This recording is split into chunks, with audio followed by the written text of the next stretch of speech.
175장 찬송하시겠습니다.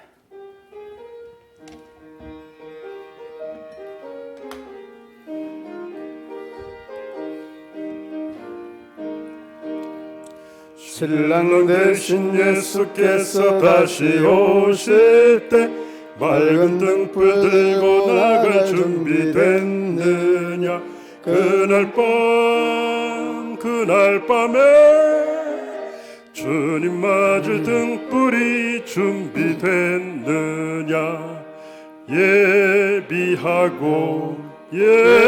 예비하라 우리 신랑 예수 오실 때 밝은 등불 손에 들고 기쁨으로 주를 맞겠네. 주를 나와 맞으라는 소리 들릴 때 기뻐하며 주를 맞이할 수 있느냐. 그날 밤에 주님 맞을 등불이 준비됐느냐.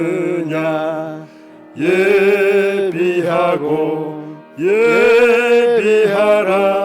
우리 신랑 예수 오실 때 밝은 등불 손에 들고 기쁨으로 주를 맞겠네.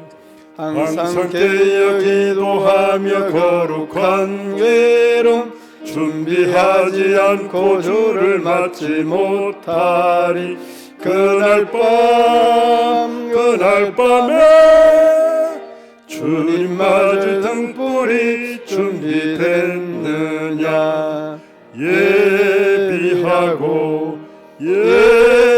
예비하라 우리 신랑 예수 오실 때 밝은 등불 손에 들고 기쁨으로 주를 맞겠네. 그날 밤에 영화로운 혼인잔치에 기뻐하며 할렐루야 찬송 부르리. 그날 밤에 주님 맞을 등불이 준비됐느냐. 예비하라 우리 신랑 예수 오실 때 밝은 등불 손에 들고 기쁨으로 주를 맞겠네.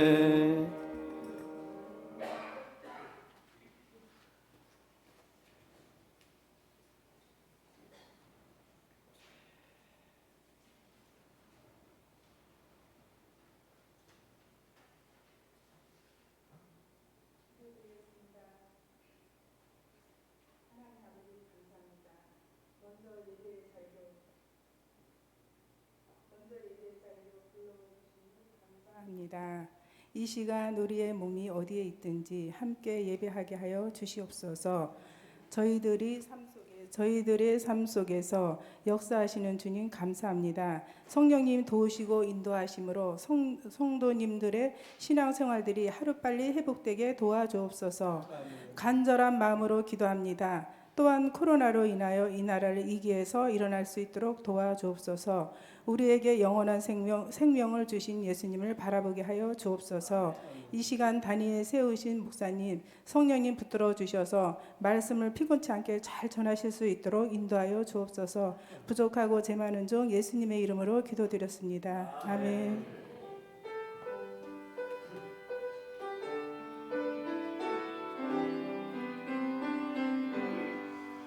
모든 영광을 하나님께, 모든 영광을 하나님께, 온 마음과 뜻 다해 주 사모합니다. 모든 영광을 하나님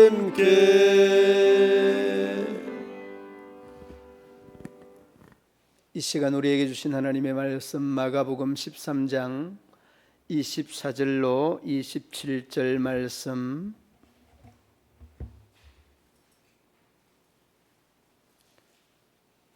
한 절씩 교독으로 봉독합니다. 먼저 24절 제가 봉독해 드립니다.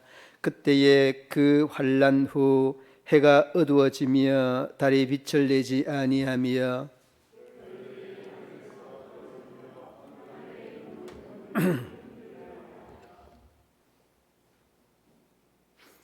그때에 인자가 구름을 타고 큰 권능과 영광으로 오는 것을 사람들이 보리라.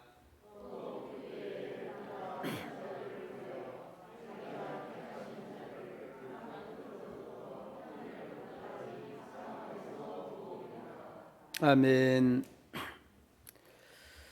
오늘 우리에게 주신 제목이 다시 오실 예수님이라는 제목입니다.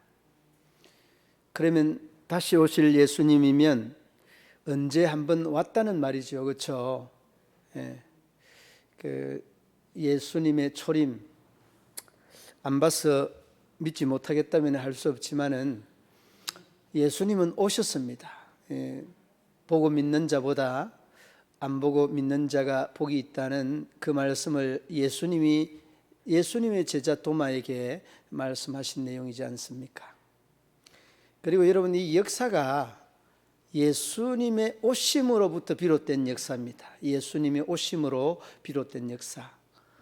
우리가 흔히 BC라고 하는 말은 이 비포 그리스도라고 하는 그런 말입니다.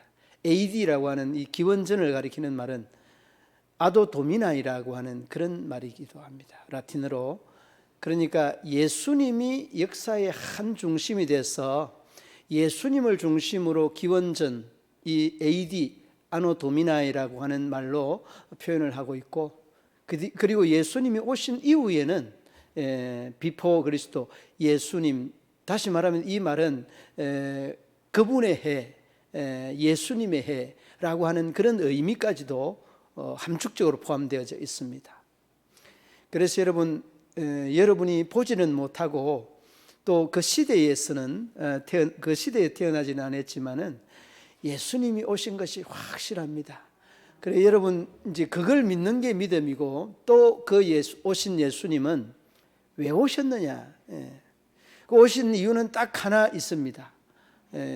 십자가를 지시기 위하여 오셨습니다. 그러니까 이 십자가를 진다는 것은 인류의 모든 죄를 위해, 죄에 대한 사죄를 위해 오신 분이 초림의 예수님이십니다. 그리고 오늘 다시 오실 예수님은 왜 오시느냐, 어떻게 오시느냐, 거기에 대해서 오늘 말씀을 하는데, 다시 오실 예수님은 먼저 오신 초림의 예수님과는 사뭇 다릅니다.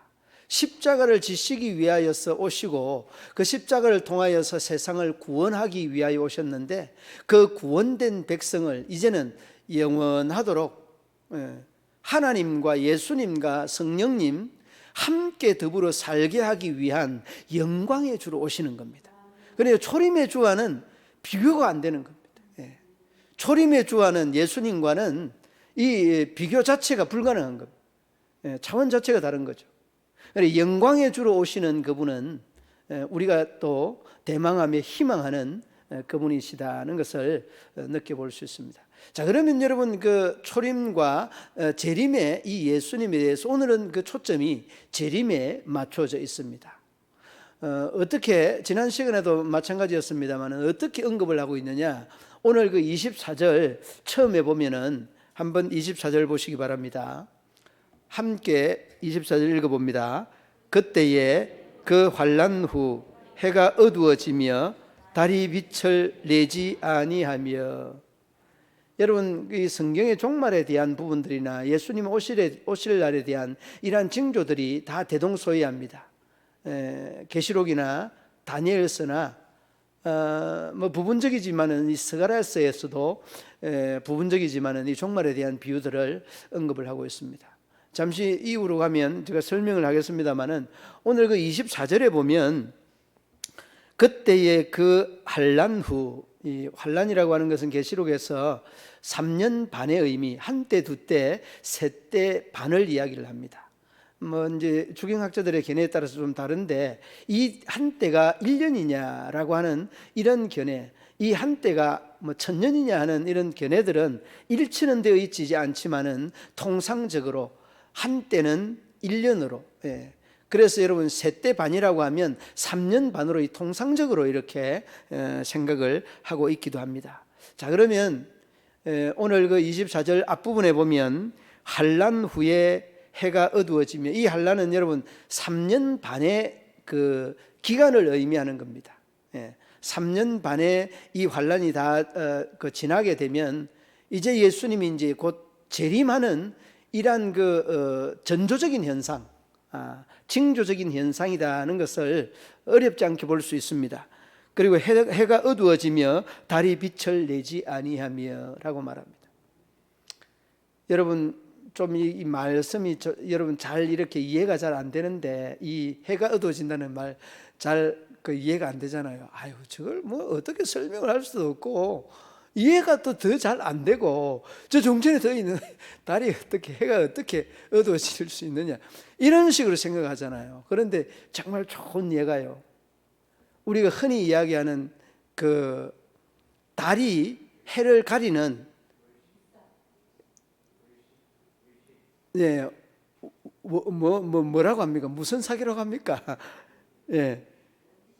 월식이라고 합니까? 월식이라고 합니까? 근데 이게 생각이 나요. 정말 여러분 그 빛이 사라진다는 것은 그 의미가 있는 말들이에요. 자, 그러면 이 빛을 누가 줬느냐? 여러분 하나님이 줬다는 이야기는 다 잘 합니다.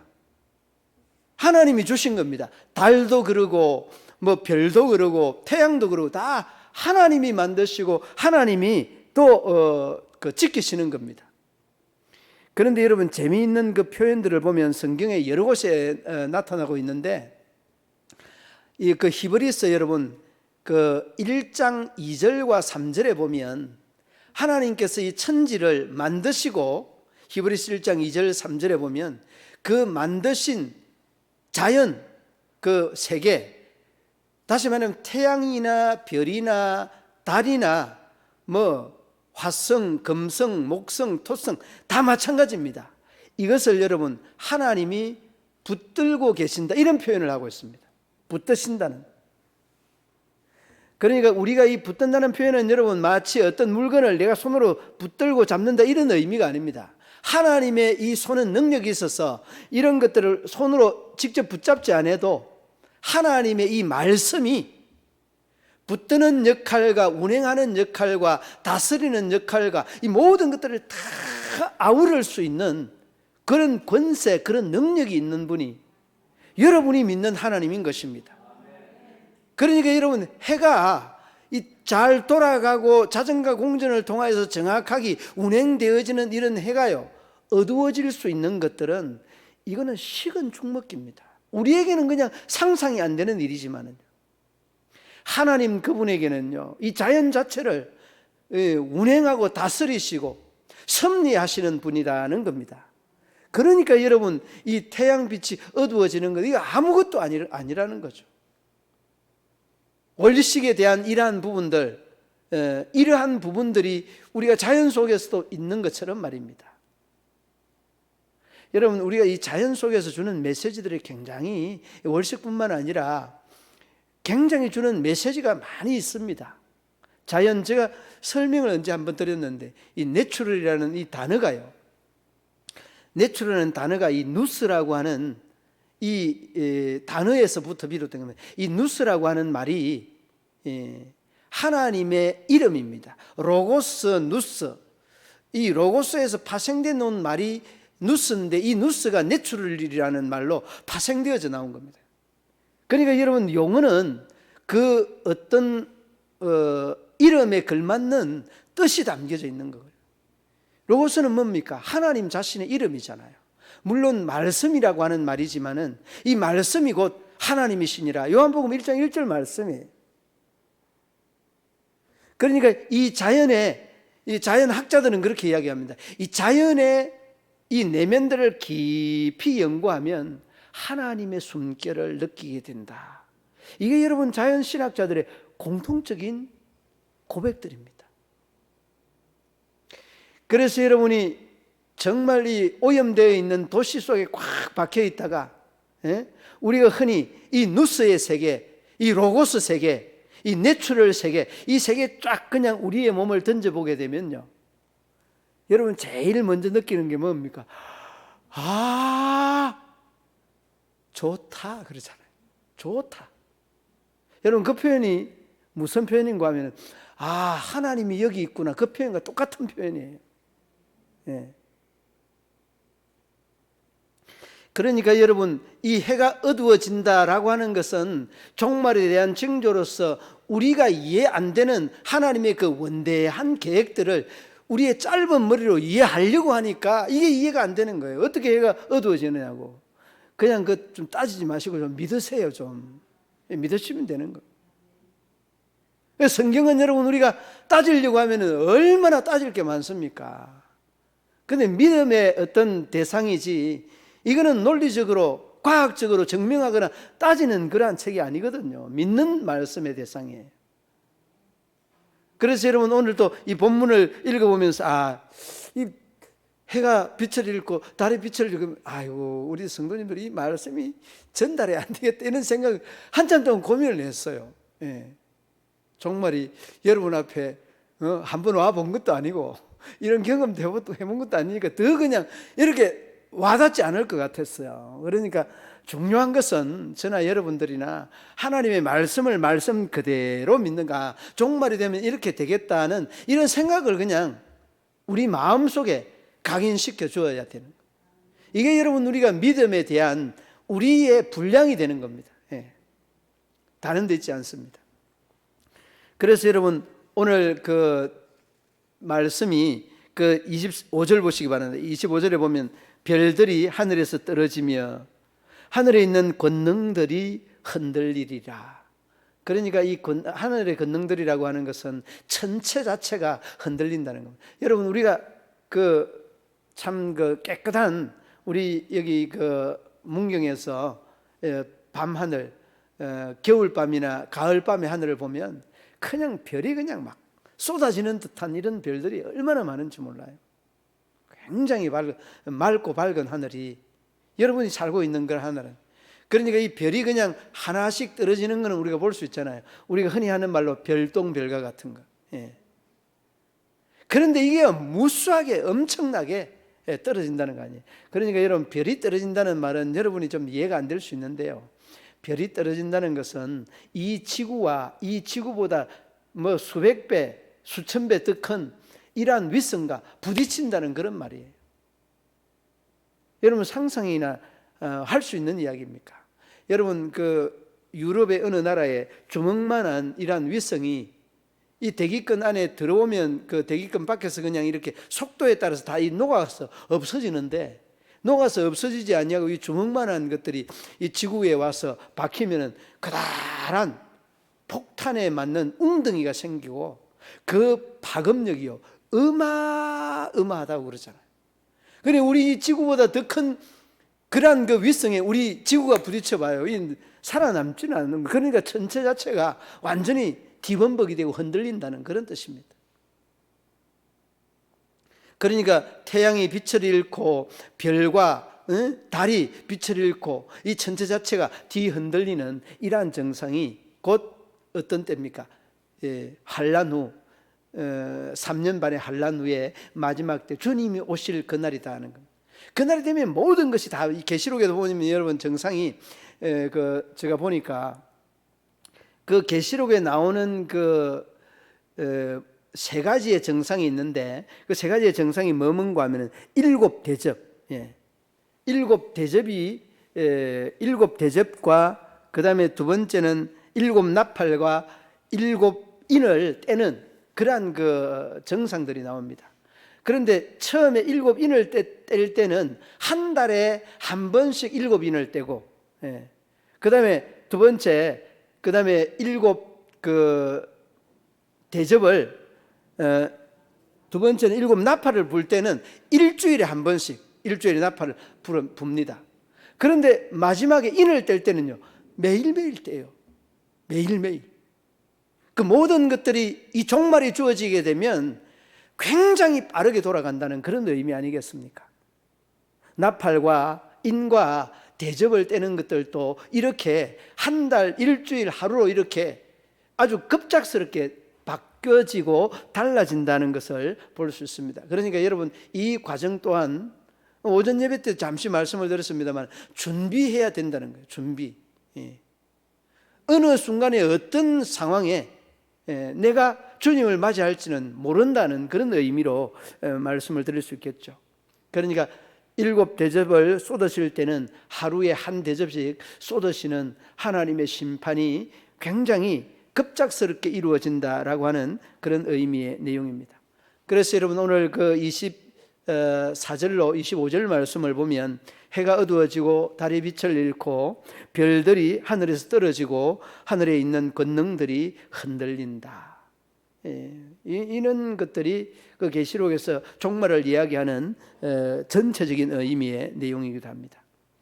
자, 그 다음에 여러분, 예수님은 오실 때에 이러한 어떤 전주곡과 같은 천재지변이 있고, 그리고 난 다음에 예수님이 나타나는데 예수님이 어떻게 나타나느냐, 오늘 본문에서 26절 말씀에 구름을 타고 오신다 그렇게 말씀합니다. 여러분, 26절 한번 함께 읽어보시겠습니다. 그때에 인자가 구름을 타고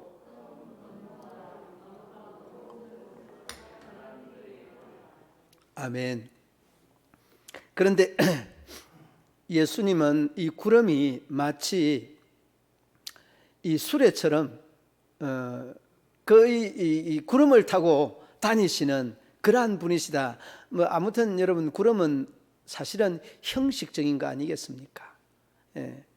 아무튼 이 구름을 타고 오신다는 것은 하나님의 어떤 권능과 하나님의 그 능력, 권세를 이렇게 극대화하는 이런 표현들이 기도하고, 또 그만큼 하나님의 그 위상 자체가 구름을 타고 오시는 분이 굉장하다는 것을 잘 볼 수 있습니다.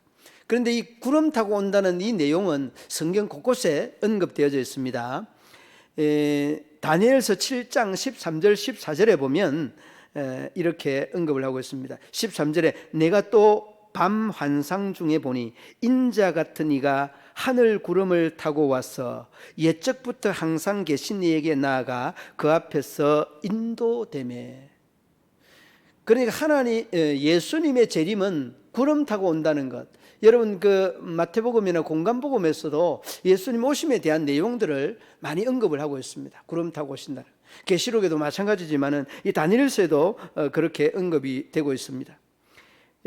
인자가 구름을 타고라고 하는 이 표현은 하나님에 대한 이 권능의 상징적인 의미를 극대화하는 그러한 표현이라는 것을 어렵지 않게 볼 수 있습니다. 그리고 시편 104편 3절 말씀에도 하나님은 구름을 자기의 수레로 삼으심이다라고 이렇게 표현합니다.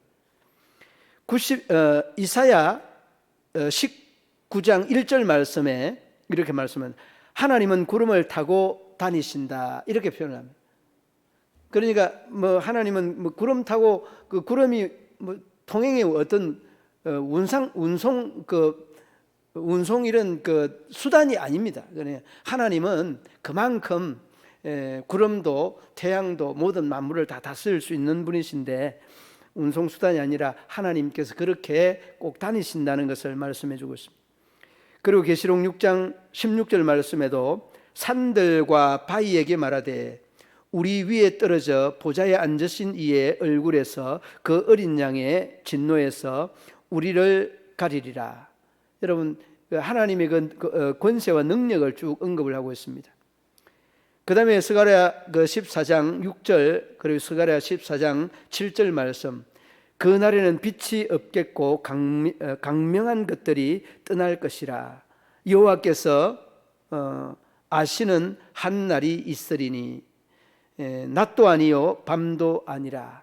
그러니까 이 낮도 밤도 아닌 참 날이라고 할 수 있는 그런 것이 아니라 어둠도 빛도 없는 이러한 날이지만은, 그러나 우리는 두려워하지 말아야 될 것들은 하나님의 광명, 하나님 자체가 광명이기에 우리 믿음의 사람들은 그 빛으로 또다시 반사받을 수 있는 반사체와도 같은 우리의 자녀된 믿음의 이런 그 고난이 크고 귀하다는 것을 어렵지 않게 여러분 생각해 볼 수 있습니다. 자, 주님은 구름을 타고 오셔서 권능과 능력을 행하신다. 이 내용이 주된 내용이었습니다. 그리고 27절 말씀의 마지막 부분에 언급을 합니다. 성도들을 모으기 위하여 오신다는 것. 여러분, 처음 예수님의 초림은 십자가를 지기 위해서 그리고 구원하기 위해서 오셨다면, 이제 두 번째 재림은 구원을 위해, 영광을 위해 믿음의 백성들의 흩어져 있는 그 무리들을 모으시기 위하여 오신다는 것을 어렵지 않게 볼 수 있습니다. 여러분, 우리가 27절 말씀 함께 읽어봅니다. 또 그때에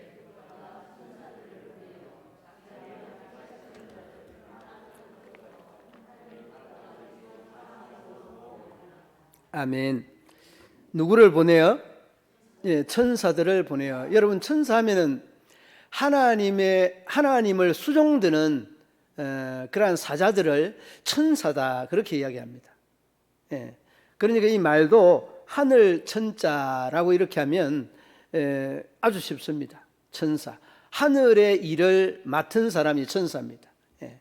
우리가 이 천사, 대사, 소사, 특사, 밀사 많이 표현하는 게 있죠. 그런 뜻으로 하늘의 일을 하는 사람이 천사다는. 여러분들도 이제 그 인생을 살면서 정말 아름다운 사람, 참 그 귀한 사람 만나면 아이고 천사 같다 그러잖아요. 천사 같다. 예. 천사는 하나님이 보낸 사람이에요. 정말 그런 사람들 많은 것 같아요.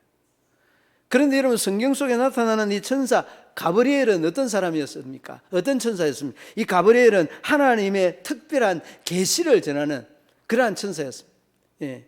마리아에게 나타나서 아들을 낳을 것이다. 여러분, 이러한 천사들의 이러한 역할들이 다 천사들의 그 맡은 일들입니다. 우리가 또 잘 알고 있는 미가엘 천사가 있습니다. 이 미가엘 천사는 싸움하는 천사잖아요.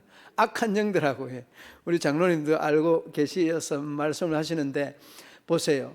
뭐 가브리엘이나 미가엘이나 또 이름이 붙지 아니하는 하나님의 천사가 수도 없이 많이 있습니다. 너 어떤 천사냐? 여기 앉아있는 우리 백장현 천사, 이재웅 천사, 안인숙 천사, 조민숙 천사, 배하은 천사, 뭐 쭉 다 불러가면 좋겠는데요. 아무튼 다 천사라니까. 아니, 목사님 갑자기 좀 무슨 이야기를 하느냐고. 갑자기 무슨 이야기 하는 게 아니라 천사가 맞습니다. 여러분, 한 분 한 분이 다 천사입니다. 왜 천사냐?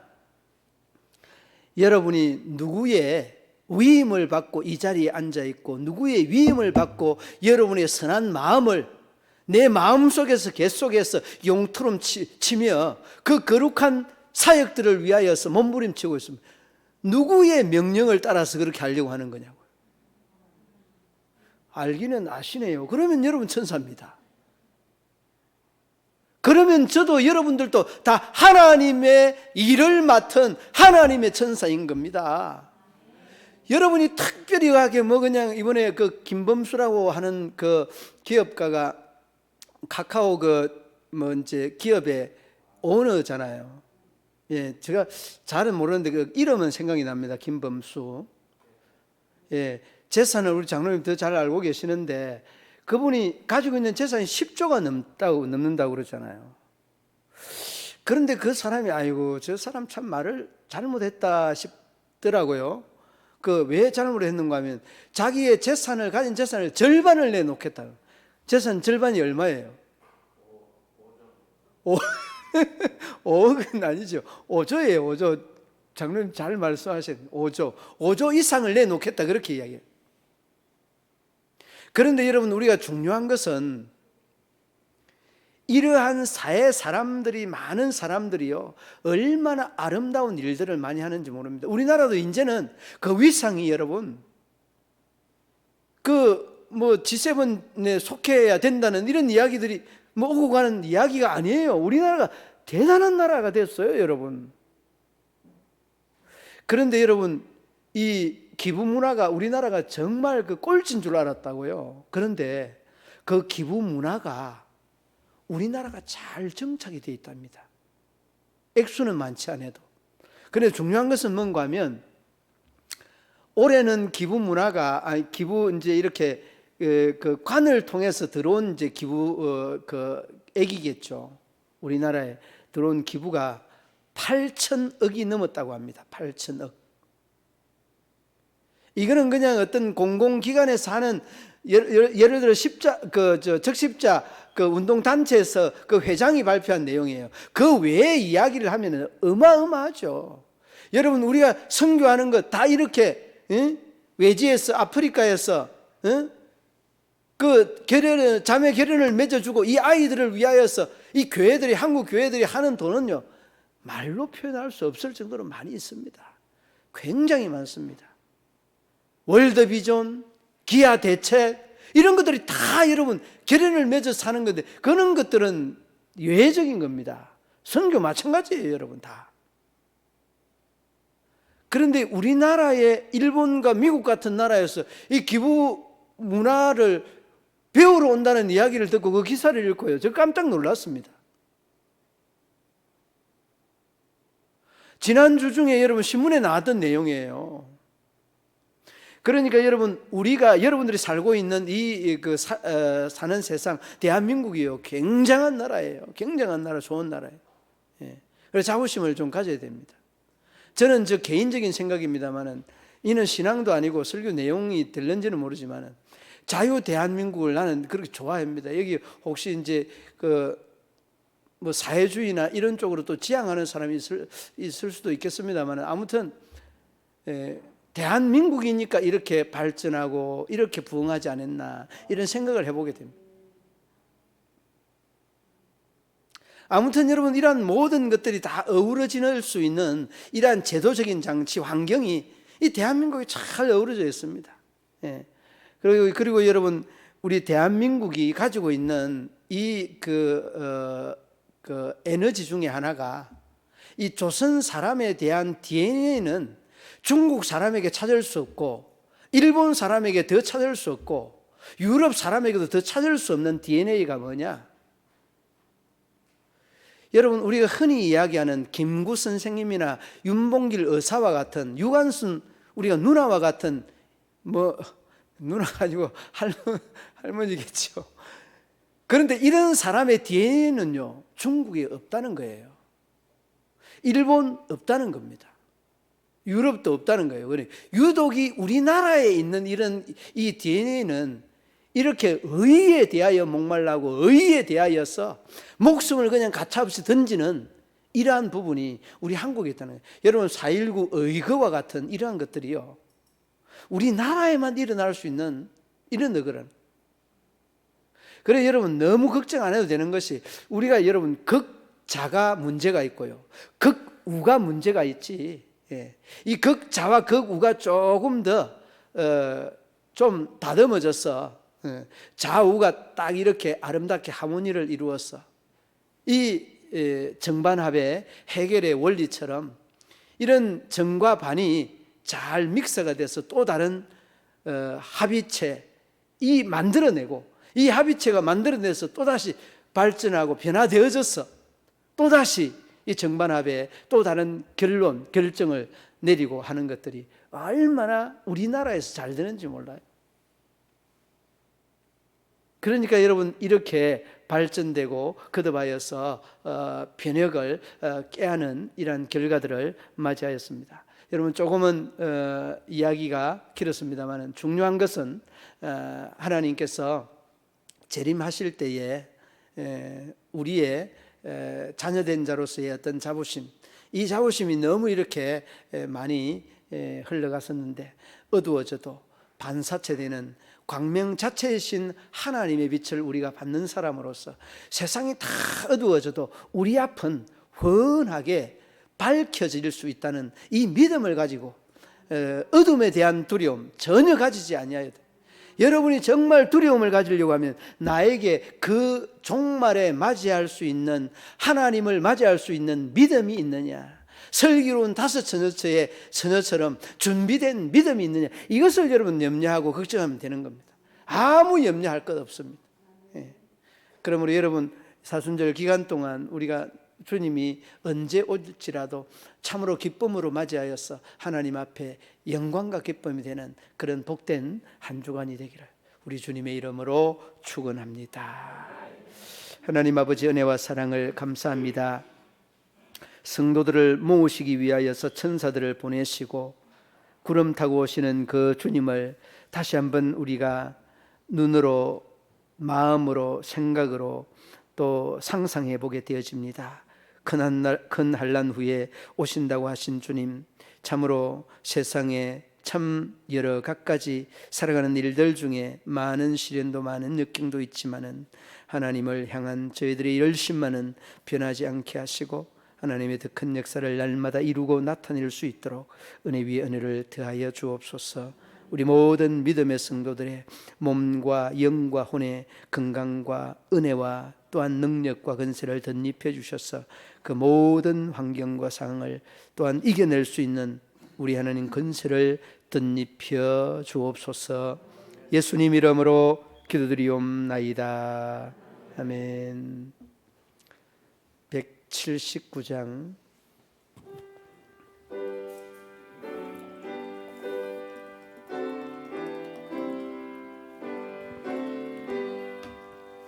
주 예수의 강림이 가까우니 저 천국을 얻을 자 회개하라. 주 성령도 너희를 부르시고 무천사도 나와서 영접하네. 주 예수님 너희를 찾으시니 왜 의심을 하면서 오지 않나. 온 세상 죄 담당한 어린 양은 죄 많은 자 불러서 구원하네. 이 세상이 즐기는 재물로는 내 근심과 고초를 못 면하리. 또 숨쉴 때 외로를 못 얻으며 저 천국에 갈 길도 못 찾으리. 내 아버지 주시는 생명 양식 다 배불리 먹고서 영생하라. 아멘. 고드심을 버리고 주께 오면 그 한없는 자비를 힘입으리. 아멘. 교회 소식 여러분 오전에 드렸던 내용들 참고해 주시기 바랍니다. 전후 좌우에 인사 나누시겠습니다.